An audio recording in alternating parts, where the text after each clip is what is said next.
আমাদের 10টা অঞ্চলে 64টা জেলায় 300 আসনের মোট ভোটার সংখ্যা হচ্ছে, আপনারা জানেন যে 12,61,61,201। আর আমরা এবারের হিসাব অনুযায়ী গড়ে 3,000 ভোটারের জন্য, এবং আমরা আপনাদের এক একটা ভোট কেন্দ্র হিসাবে আমরা কেন্দ্রের সংখ্যা নির্ধারণ করা হয়েছে 42,618টা ভোট কেন্দ্র করার কথা বলা হয়েছে। এর মধ্যে পুরুষ এবং মহিলা ভোটারের কক্ষের সংখ্যা হিসাব করা হয়েছে।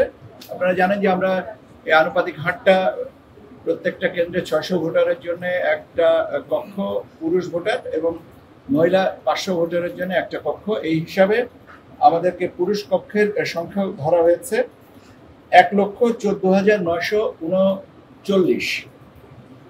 পুরুষ ভোটার কক্ষের সংখ্যা ধরা হয়েছে 1,14,939 আর মহিলা 1,29,107।